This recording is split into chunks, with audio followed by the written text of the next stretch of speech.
بسم اللہ الرحمن الرحیم۔ السلام علیکم۔ روزانہ واقعات سننے کے لیے اس چینل کو سبسکرائب کریں۔ تفسیر ابن کثیر میں ہے کہ حافظ ابو نعیم اصبہانی نے اپنی کتاب دلائل النبوت میں محمد بن عمرو عقدی کی سند سے روایت یہ واقعہ نقل کیا ہے کہ رسول اللہ صلی اللہ علیہ وسلم نے شاہ روم قیصر کے پاس اپنا نامہ مبارک دے کر حضرت دہیہ ابن خلیفہ رضی اللہ عنہ کو بھیجا۔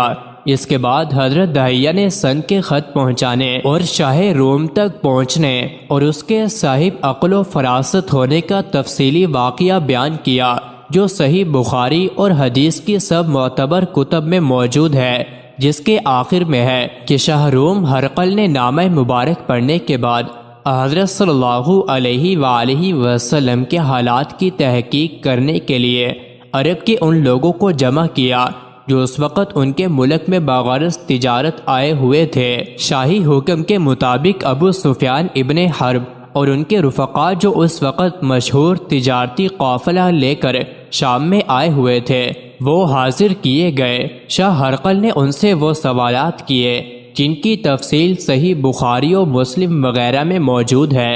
ابو سفیان کی دلی خواہش یہ تھی کہ وہ اس موقع پر رسول اللہ صلی اللہ علیہ وآلہ وسلم کے متعلق کچھ ایسی باتیں بیان کرے جن سے آپ کی حقارت اور بے حیثیت ہونا ظاہر ہو، مگر ابو سفیان کہتے ہیں کہ مجھے اپنی اس ارادے سے کوئی چیز اس کے سوا مانے نہیں تھی کہ مبادا میری زبان سے کوئی ایسی بات نکل جائے جس کا جھوٹ ہونا کھل جائے اور میں بادشاہ کی نظر سے گر جاؤں اور میرے ساتھی بھی ہمیشہ مجھے جھوٹا ہونے کا طعنہ دیا کریں۔ البتہ مجھے اس وقت خیال آیا کہ اس کے سامنے واقعہ معراج بیان کرو جس کا جھوٹ ہونا بادشاہ خود سمجھ لے گا، تو میں نے کہا کہ میں ان کا ایک معاملہ آپ سے بیان کرتا ہوں جس کے متعلق آپ خود معلوم کر لیں گے کہ وہ جھوٹ ہے۔ ہرقل نے پوچھا وہ کیا واقعہ ہے؟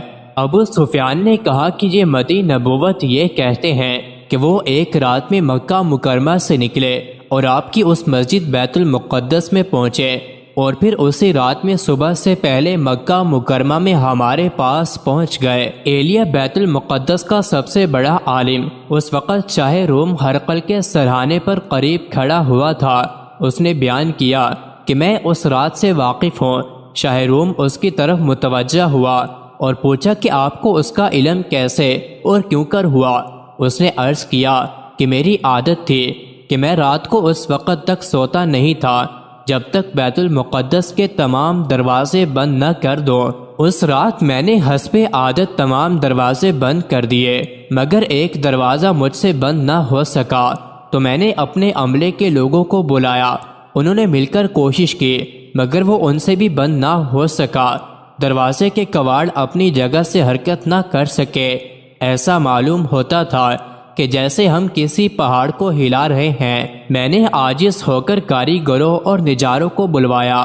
انہوں نے دیکھ کر کہا کہ ان کواڑوں پر عمارت کا بوجھ پڑ گیا ہے، اب صبح سے پہلے اس کو بند ہونے کی کوئی تدبیر نہیں۔ صبح کو ہم دیکھیں گے کہ کس طرح کیا جاوے۔ میں مجبور ہو کر لوٹ آیا اور دونوں کواڑ اس دروازے کے کھلے رہے۔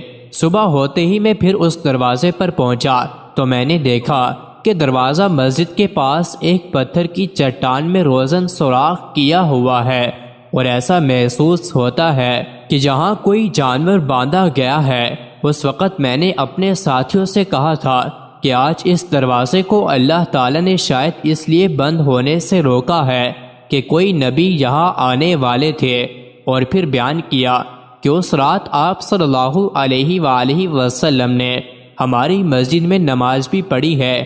اس کے بعد انہوں نے اور تفصیلات بھی بیان کی۔ مزید ایسی ہی ویڈیوز کے لیے چینل کو ضرور سبسکرائب کریں۔